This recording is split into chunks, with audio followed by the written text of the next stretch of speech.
सुरुवातीचीच बातमी हिमाचल प्रदेशातून आहे। मुसळधार पावसाचा कहर तिथे बघायला मिळतो। यामध्ये जवळपास 5हून अधिक जणांचा बळी गेलेला आहे। गेल्या 2 ते 3 दिवसांपासून मंडीसह अनेक भागामध्ये ढगफुटी सदृश्य पाऊस झालाय। त्यामुळे काही ठिकाणी पूर आलाय तर काही ठिकाणी भूस्खलनाच्या घटना देखील घडलेल्या आहेत। त्यामुळे सामान्य जनजीवन हे पूर्णतः विस्कळीत जातंय। अनेक ठिकाणी प्रशासनाकडून बचाव कार्य देखील राबवलं जातंय। हिमाचल प्रदेशमध्ये मुसळधार पाऊस पडतोय। काही भागात सध्या पूरस्थिती निर्माण झालेली असून बचाव कार्य देखील पोलिसांकडून आणि इतर पथकांकडून राबवलं जात आहे। सगळ्यात मोठं हे भूस्खलन मानलं जातंय। आतापर्यंत या ठिकाणी 5 जणांचा मृत्यू झालेला आहे तर काही जण अडकल्याची भीतीही व्यक्त केली जाते।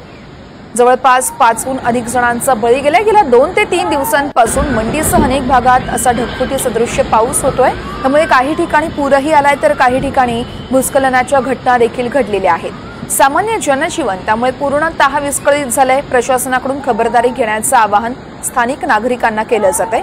शिवाय अनेक ठिकाणी बचाव कार्य देखील राबवलं जातंय। आपण बघू शकतोय कशा पद्धतीने हा पूल या पुराच्या पाण्यातून वाहून गेलेला आहे। या ठिकाणी सुदैवाने कोणतीही जीवितहानी झाली नाहीये।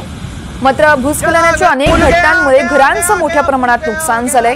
प्रशासनाकडून नागरिकांना काळजी घेण्याचं आवाहन केलं जातंय। ही जेसीबी कशा पद्धतीने या पुराच्या पाण्यात वाहून गेली आहे आपण या दृश्यांमधून बघू शकतोय। किती भयानक हा पूर आहे आणि याच पुराच्या निमित्तानं आता सर्वत्र खबरदारी घेण्याचं आवाहन हे केलं जातंय। ही 2 दृश्य आपण बघत आहोत। ज्या ठिकाणी बांधकाम सुरू होतं तिथे देखील भूस्खलन झालंय तर दुसरे दृश्य आहेत मानवी वस्ती शेजारी हे दृश्य आहे। सुदैवाने इथं कोणतीही जीवितहानी झाली नाहीये। मात्र काही जण अडकल्याची भीती देखील व्यक्त केली जाते। सध्या युद्ध पातळीवरती तिथे बचाव कार्य केलं जातंय। हिमाचल प्रदेशमध्ये गेल्या 2 दिवसांपासून मुसळधार असा पाऊस पडतोय आणि त्याच पावसानंतरची ही दृश्य आपण पाहतोय कशा पद्धतीने पूरस्थिती इथं निर्माण झाली आहे। यामध्ये जवळपास 5हून अधिक जणांचा बळी गेल्याचं कळतंय। गेल्या 2 ते 3 दिवसांपासून मंडीमध्ये देखील मुसळधार पाऊस पडतोय। अनेक ठिकाणी ढगफुटी सदृश्य पाऊस झालाय। त्यामुळे काही ठिकाणी पूर आलाय काही ठिकाणी भूस्खलनाच्या घटना देखील घडलेल्या आहेत। त्यामुळे सामान्य जनजीवन हे पूर्णतः विस्कळीत झालेलं आहे। प्रशासनाकडून सगळ्या नागरिकांना खबरदारी घेण्याचं आवाहन केलं जातंय। गरज असेल तरच घराबाहेर पडा अन्यथा घराबाहेर पडू नका असं आवाहन देखील प्रशासनाकडून केलं जातंय।